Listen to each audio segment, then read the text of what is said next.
ज्ञान को हमने पाया है, इसकी महिमा गाई नहीं जा सकती, क्योंकि इस संसार में कितनी चीजें हैं जो हम मन से पकड़ते हैं, अपने दिमाग से पकड़ते हैं, अपनी इच्छाओं से पकड़ते हैं। संत महात्माओं ने तो यहां तक भी कहा है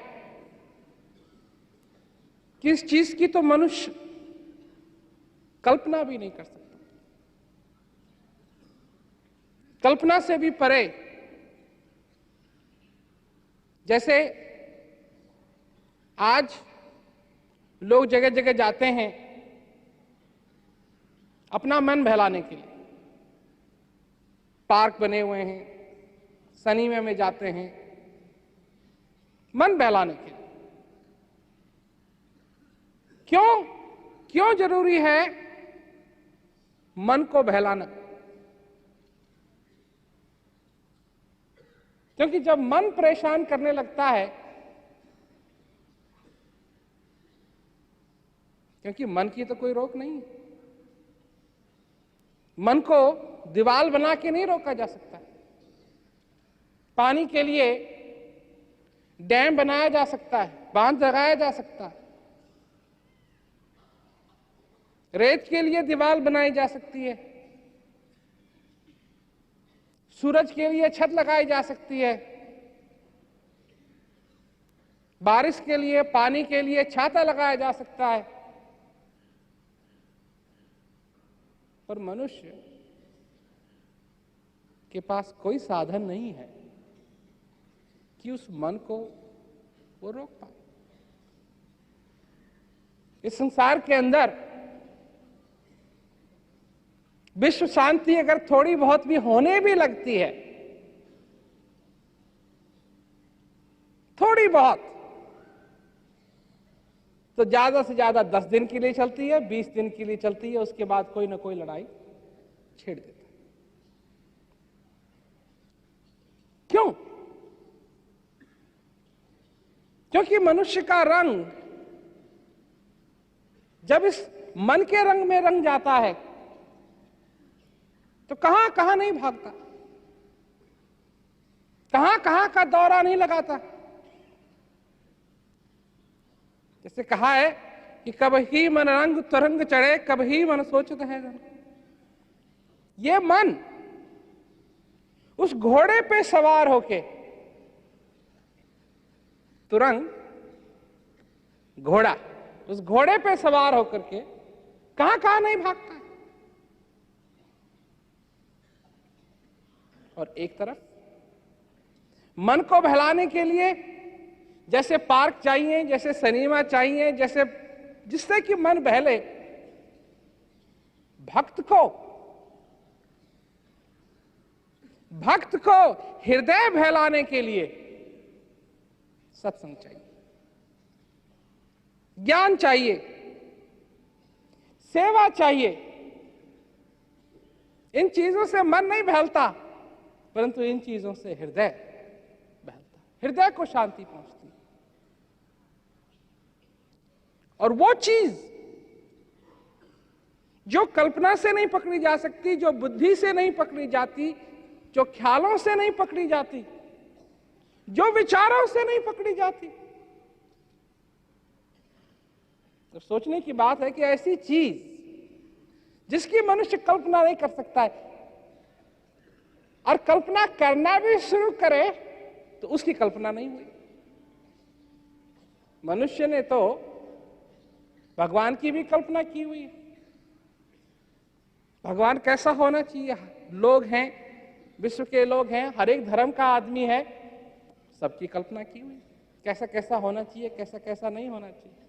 कोई बूढ़ा है, भगवान को कहीं तो बूढ़ा बनाया हुआ है, सफेद बाल दिए हुए, कहीं बच्चा बनाया हुआ है,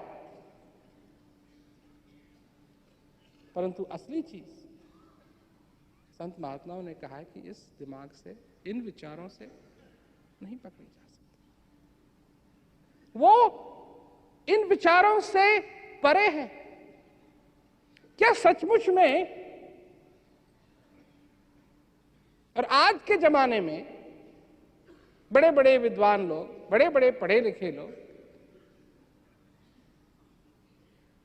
जो ये समझते हैं कि मनुष्य की सोचने की, विचारों की कोई सीमा नहीं, मनुष्य के दिमाग की, मनुष्य की बुद्धि की कोई सीमा नहीं, क्या सचमुच में सीमा है? कोई ऐसी चीज है जिसको हम नहीं समझ पाएंगे? उन चीजों से, उन यंत्रों से जिन यंत्रों को हम इस्तेमाल करते हैं। देखो, मैं एक उदाहरण देता हूं लोगों को कि अगर एक छोटी सी चीज, एक छोटा सा कांच का टुकड़ा पृथ्वी पे पड़ जाए, गलीचे पे बढ़ जाए, तो उसको उठाने के लिए किस चीज की जरूरत है? अगर वो औजार लाएंगे जिनसे हाथी उठाया जाता है, बड़ी बड़ी चेन लाएंगे, बड़े बड़े प्लेटफॉर्म लाएंगे और उनसे उस चीज को उठाने की कोशिश करेंगे तो नहीं उठ पाएगी। जितनी चीज छोटी होगी उतना ही यंत्र उसको उठाने के लिए छोटा होना जरूरी है। जितनी बड़ी चीज होगी उसको उठाने के लिए चीज को उतना ही बड़ा होना जरूरी है। छोटी चीज अगर सुई गिर जाए तो उसको उठाने के लिए बड़ा चिमटा लाएंगे तो थोड़ी उठ पाएगी। तो उसके लिए छोटा सा यंत्र चाहिए ताकि उसको उठाया जा सके। उस चीज को पाने के लिए जो कल्पना से परे हो, उसके लिए वैसा ही यंत्र चाहिए जो कल्पना से परे हो। ज्ञान जो अज्ञानता को दूर करे, मनुष्य को ऐसे ज्ञान की जरूरत है जो अज्ञानता को दूर करे। कैसे? विचारों से नहीं, शब्दों से नहीं, जिसका प्रत्यक्ष अनुभव हो। समझने की बात है, जिसका प्रत्यक्ष अनुभव हो। लोग बैठ जाते हैं कि हम बात करेंगे, हम चर्चा करेंगे, हम शब्दों का इस्तेमाल करके इसी में आनंद आएगा हमको। ये बात नहीं। जब संत महात्माओं ने कहा गुरु महाराज के बारे में कि अनंत किया उपकार, क्यों कहा ऐसा? क्या ऐसी चीज उनको मिली? क्या ऐसी चीज उन्होंने पाई जिसके लिए फिर उनको कहना पड़ा कि गुरु महाराज ने मेरी जिंदगी में उपकार किया? क्या चीज दूर हुई? कौन सी ऐसी चीज है? और इसके लिए मनुष्य को, हर एक मनुष्य को किसी न किसी चीज का गर्व रहता है। कोई पढ़ा लिखा है तो उसको अपने पढ़े लिखे का गर्व करता है। किसी को धन का है, अपबल, तपबल और बाहुबल, और चौथो बल है राम। सूर्य कृपा से सभी बल मौजूद हैं, और जो हार गया और हारे को हरि नहीं। जिसके लिए, जिसने समझ लिया, क्या समझ लिया? क्योंकि ये भी तो दुनिया, लोग इसी बल पे रहते हैं। और मैं तो सुनाता हूं लोगों को, कोई किसी का तो यहां है बल, उसको यहां अपनी बाहों को देखता है और कहता है कि मैं बलवान। अपनी धन दौलत को देखता है, सोचता है मेरे पास धन और दौलत। कोई अपने परिवार को देखता है, अपने बच्चों को देखता है, कहता है ये मेरा परिवार है, इस पे मेरे को गर्व है, ये मेरा बल है।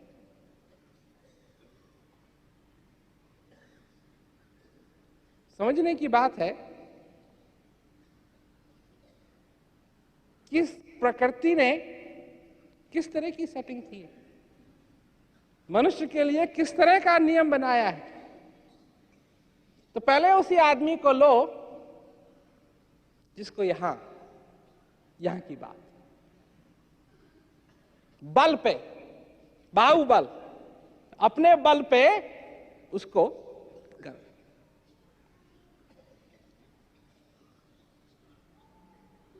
एक समय आता है जब प्राण निकलने लगते हैं और श्वास धीरे धीरे धीरे धीरे चलने लगता है।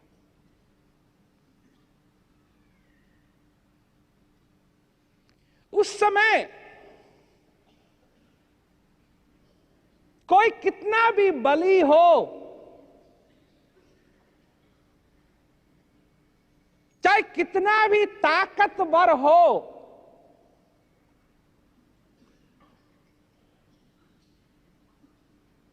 हवा को, श्वास को उठाने में दिक्कत होने लगती है।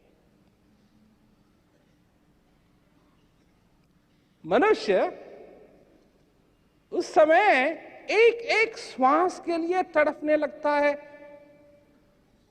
एक एक श्वास लेना उसके लिए मुश्किल होने लगता है, अंदर खींचता है और धीमे धीमे धीमे धीमे धीमे खींचता है। क्यों? ये खींचा नहीं जा रहा है, बल निकल रहा है, धीरे धीरे सब कुछ रुकने लगता है। तो जिसको अपने शरीर के बल पे गर्व है, ये तो एक दिन सभी के साथ होना है। बनाने वाले ने बनाया ही ऐसा है। अपना आशीर्वाद बनाने वाले ने दिया है हर श्वास पे। एक एक श्वास, एक एक श्वास मनुष्य के लिए, तुम्हारे लिए और मेरे लिए उस शक्ति का आशीर्वाद। इसी श्वास में सब कुछ है समाया हुआ। बिना इस श्वास के मनुष्य जीवित नहीं रह सकता। और श्वास जिसकी मनुष्य को कोई कदर नहीं, कोई। आज मैं आया तो दिल्ली से चला सवेरे सवेरे, तो जहां देखो कोई दुकान खोल रहा, कोई कहीं कर रहा, कोई कुछ कर रहा है, कोई कुछ कर रहा है, कोई कुछ कर रहा। सब लोग धीरे धीरे धीरे धीरे सब लोग उठ रहे थे और कुछ ना कुछ कर रहे। कोई दुकान खोल रहा, कोई आग जला रहा है, हलवाई, कोई पान की दुकान को सीधा कर रहा है, कोई कहीं जा रहा है, कोई लोटा लेके जा रहा है, कोई लोटा लेके वापस आ रहा है, कोई नहाने में लगा हुआ है। किसी को कहां फुर्सत है कि बैठ करके एक एक श्वास एक एक श्वास जो मनुष्य के अंदर आता है और मनुष्य के अंदर से निकलता है, जो साक्षात चमत्कार, इससे बड़ा चमत्कार क्या मिलेगा? अभी लोग क्या कहते हैं, वो किसी ने पेट्रोल बनाया पानी से, उसमें क्या कहते हैं, पानी लिया और छड़ी लगाई और पानी को पेट्रोल बनाने के लोगों को बताया। और लोगों के पास ये कि ये तो बहुत बड़ा जादू है, तो बहुत बड़ा चमत्कार है, ये तो बहुत बढ़िया चीज है। देखो, एक समय था न तो पेट्रोल था, न गाड़ी थी,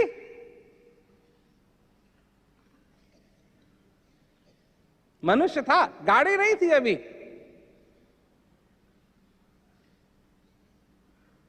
और एक समय आएगा कि मनुष्य भी यहां नहीं रहेगा। ये तो पहले ही, जैसे मीराबाई ने कहा कि सूरज भी जाएगा और चंदा भी जाएगा।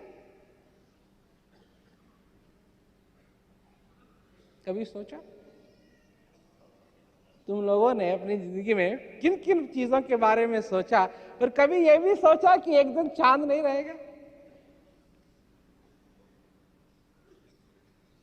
प्रकृति का नियम है, नहीं रहेगा। कभी ये सोचा कि सूरज नहीं रहेगा? कभी सोचा? पर वैज्ञानिकों ने कहा है कि सचमुच में धीरे धीरे धीरे धीरे सूरज भी खत्म हो रहा है। यह नहीं कि कल खत्म होगा, यह नहीं कि परसों खत्म होगा, करोड़ों साल लगेंगे खत्म होने में, परंतु होगा। एक दिन पृथ्वी भी नहीं रहेगी।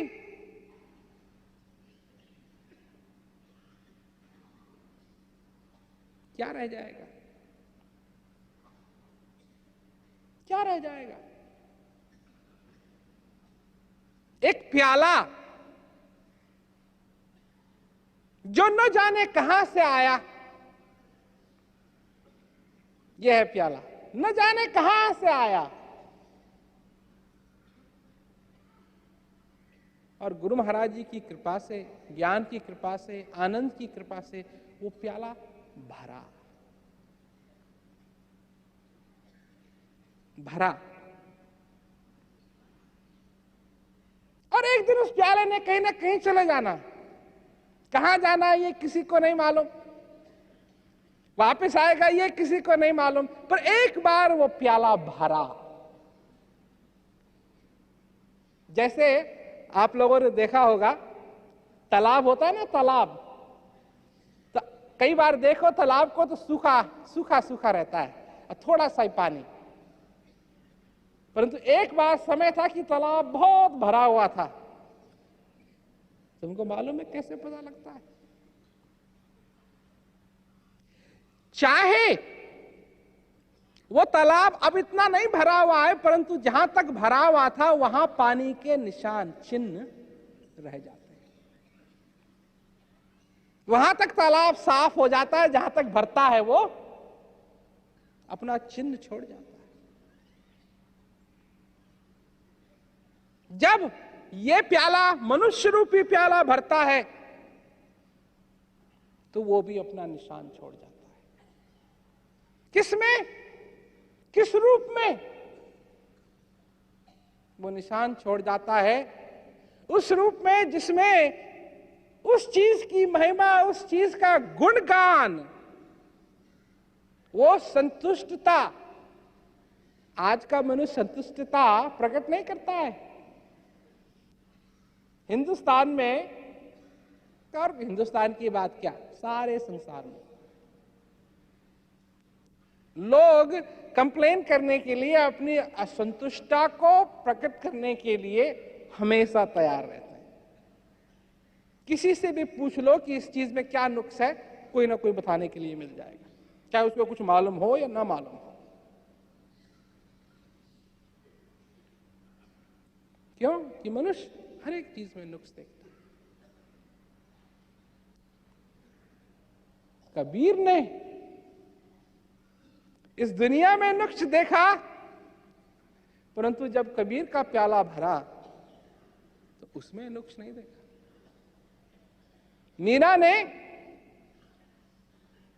मीरा ने इस दुनिया में नुक्स जरूर देखा, पर जब मीरा का प्याला भरा तो उसमें कोई नुक्स नहीं देखा। उसमें तो सिर्फ गुणगान गाया। सभी संत महात्माओं की ये बात है कि वो छोड़ गए, सभी के लिए वो निशानी छोड़ गए कि ये सभी के साथ संभव है। सभी प्राणी इस संसार में अपने को पूरा कर सकते हैं। ये क्षमता हर एक प्राणी अपने में रखता है कि वो प्राणी अपने हृदय को, इस प्याले को वो भरे। तो बात बहुबल की है। फिर किसी को होता है गर्व अपने धन पे,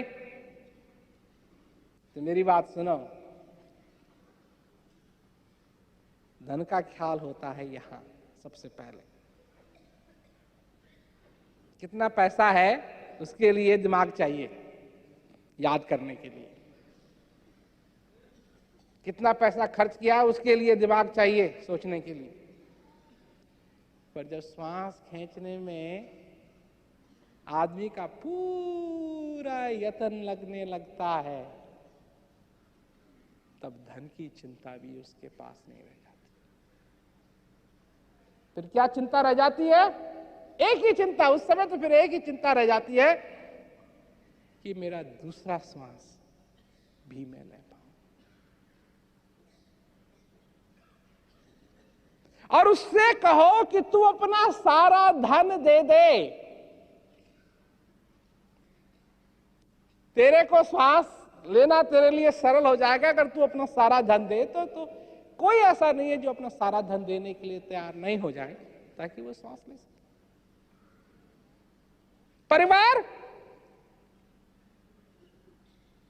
परिवार का भी लोगों को घमंड होता है, पर धीरे धीरे धीरे जब श्वास लेना मुश्किल होने लगता है तो आंखों से दिखना भी कम हो जाता है।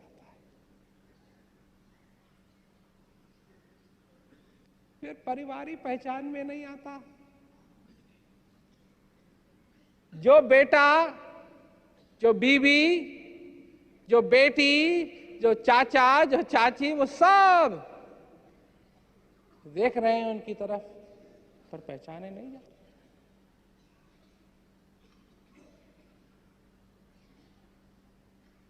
क्या इसीलिए जीवन लिया? क्या जीवन का यही हाल होना है? आए, मनुष्य शरीर पाया जो दुर्लभ है, और खो दिया। उन्हीं बातों में जिसके लिए कहा है कि खाना पीना सो जाना सब काम है पशु समाना, क्यों दे मनुष्य की धारी। सुनो सुनो बचन नाथ,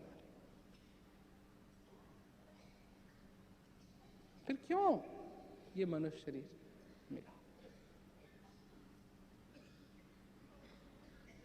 जिस चीज की मैं चर्चा कर रहा हूं ये मैंने स्वयं देखा है। ऐसी बात नहीं है कि मैं किसी की सुनाई हुई बात तुमको सुना रहा हूं, ये मैंने स्वयं देखा है। श्वास लेना मुश्किल हो रहा है धीरे धीरे धीरे, और दुनिया के लोग तो तड़पते हैं, दुनिया के लोग तो तड़पते हैं।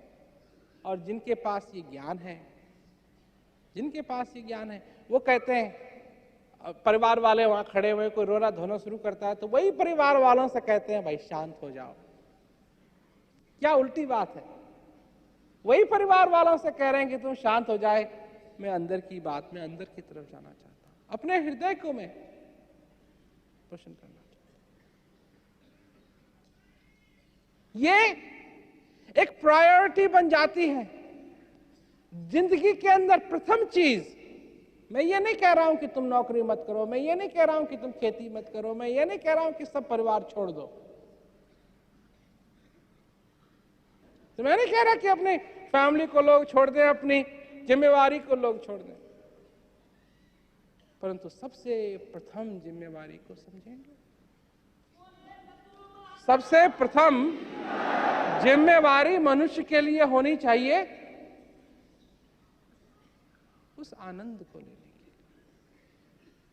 जैसे प्रेमी लोग आपस में क्या कहते हैं, भगवान को हर एक भाषा में नाना प्रकार के नाम दिए हुए हैं। कोई भगवान कहता है, कोई गॉड कहता है, कोई अल्लाह कहता है, पर एक नाम, कितना सुंदर नाम, सत चित आनंद। सच्चिदानंद, क्या मतलब हुआ सच्चिदानंद का? सत जो सबके हृदय में विराजमान है।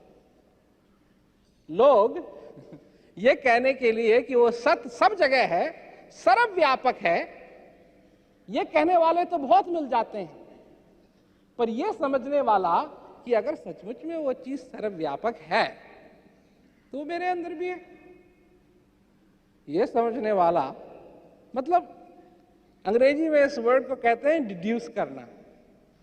लॉजिक है डिड्यूस करना कि अगर जो चीज सर्वव्यापक है तो इसका मतलब वो मेरे अंदर भी है, और मेरे अंदर है तो मैं उसको पा सकता हूं। ये लोग नहीं करते, वो सर्वव्यापक का रट लगाना शुरू कर देते हैं। सर्वव्यापक है, सर्वव्यापक है, तो लोगों के प्रश्न क्या है? तो सर्वव्यापक है तो मेरी कुर्सी में भी है, तो मैं भी बैठा हुआ हूं यहाँ, तो मैं क्या कहते हैं, उस सत्य के ऊपर बैठा हुआ। अरे सर्वव्यापक है तो इसका मतलब है तुम्हारे अंदर भी है। सबसे पहले तुम्हारे अंदर भी है, और तुम्हारे अंदर अगर वो सत्य है, और तुम्हारे अंदर और क्या चीज है? चेतना, चित्त। जब ये चित्त उस सत्य के साथ लगेगा तो उसका क्या नतीजा है? आनंद, सच्चिदानंद। नाम ही, सारे चीज का नाम ही आनंद, परमानंद, परमानंद। लोगों ने तो उस आनंद को कितना उल्टा सीधा कर दिया। क्यों? आज के लोग समझते हैं कि अगर हम अपने शरीर को कष्ट देंगे तो भगवान इससे प्रसन्न होंगे। जिनका नाम ही परमानंद है, आनंद को देने वाले, आनंद के भंडार, कष्ट का क्या काम हो? मनुष्य अपने आप को कष्ट देता है ताकि वो ये कह सके कि देखो मैं कितना कष्ट सह रहा हूं।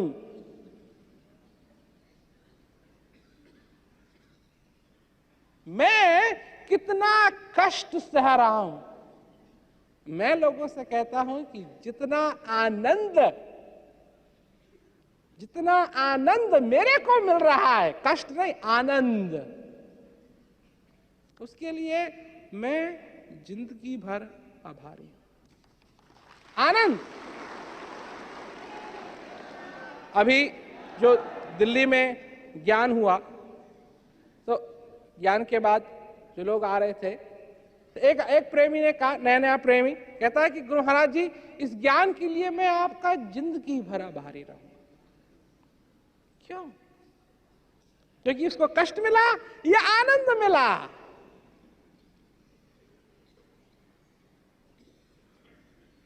क्योंकि उसको आनंद मिला। जब हृदय आनंद से भरता है, तब हृदय से जो आवाज निकलती है, जो उस परमानंद की आवाज निकलती है, जो आनंद की आवाज निकलती है, जो संतुष्टता की आवाज निकलती है, संतुष्ट। जब ये चिंतन उस हृदय कि अंदर जो विराजमान भगवान है, जो हृदय में विराजमान सच्चिदानंद है, वो है असली असली भगवान। यहां यहां अंदर सचमुच में वो आनंद, वो परमानंद, वो सच्चिदानंद विराजमान है।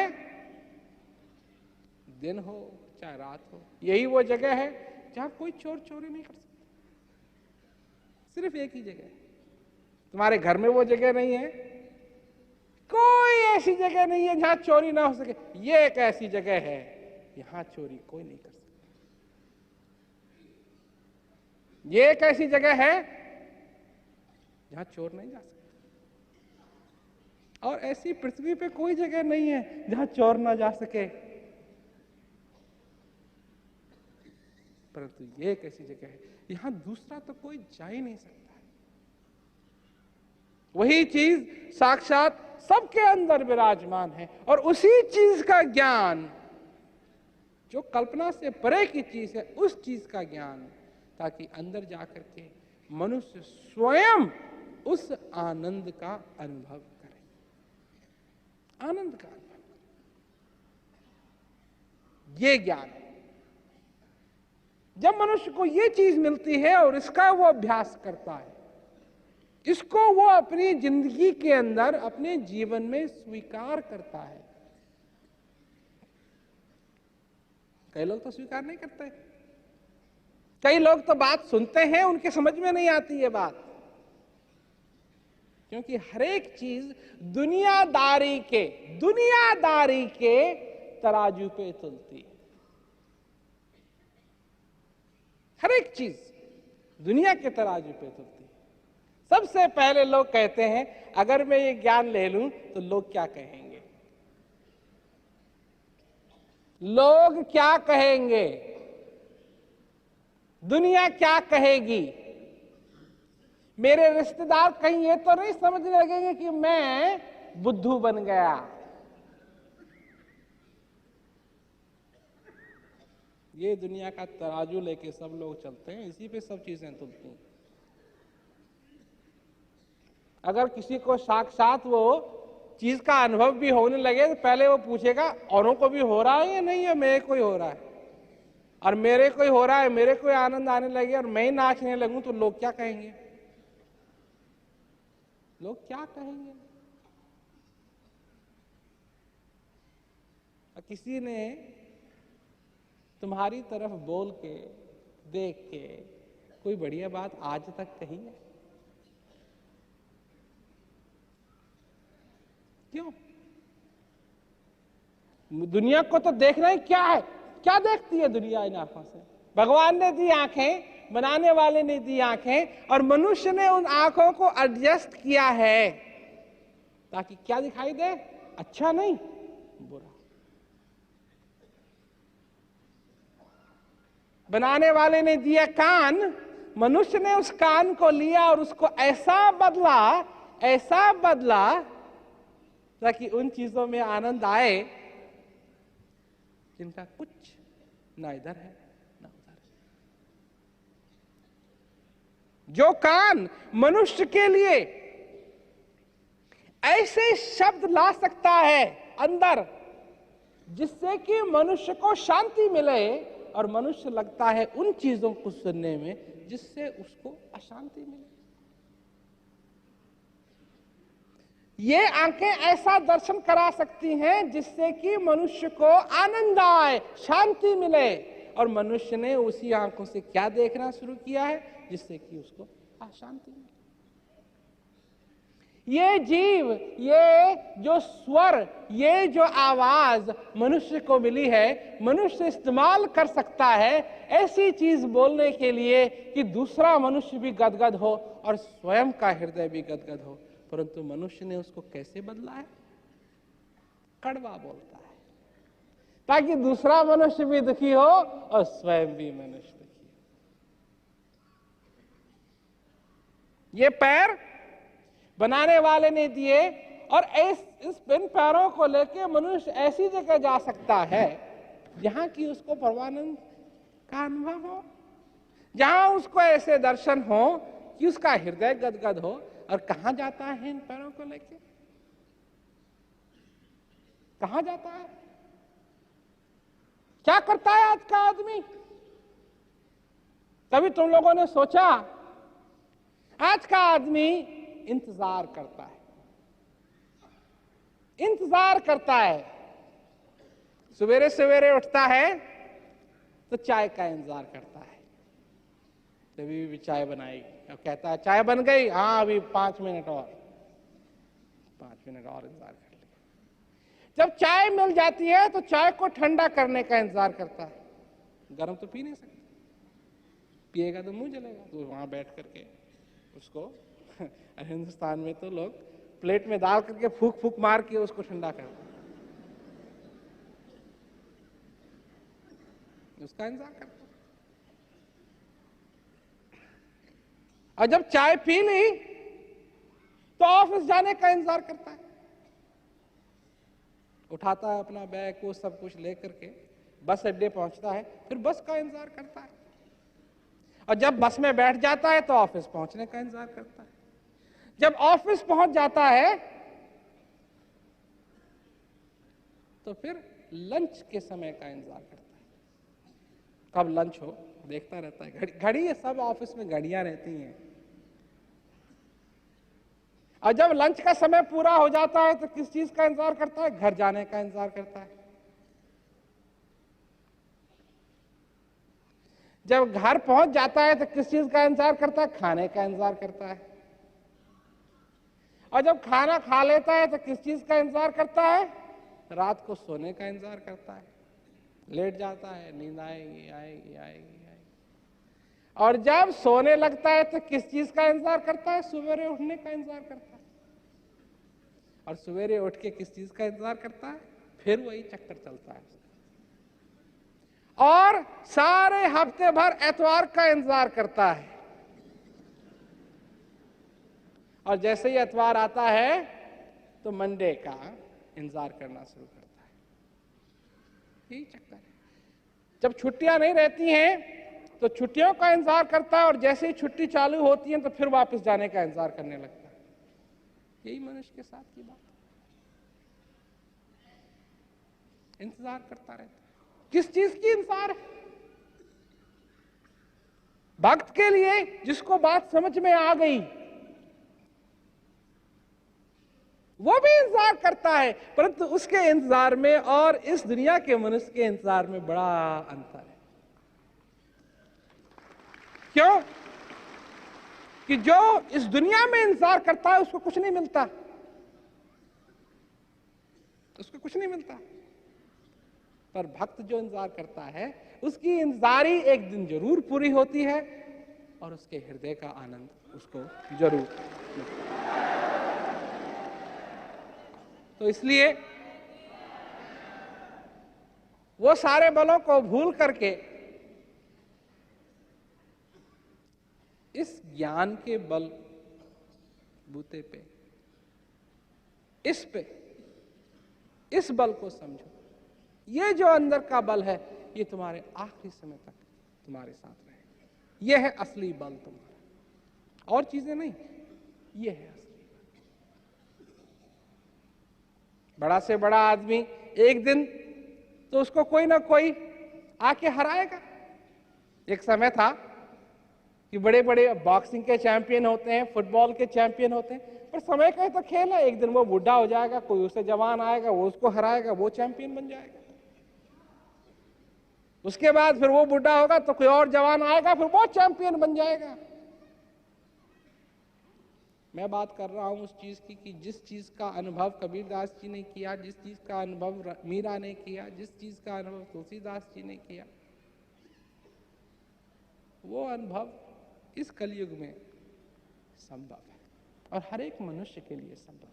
ये नहीं है कि तुमको कबीरदास बनना पड़ेगा तब जाकर के तुमको वो अनुभव होगा, नहीं, सिर्फ ज्ञान की जरूरत है। इस कलयुग में और कुछ नहीं सीधा है, सब कुछ टेढ़ा है, सब कुछ टेढ़ा है।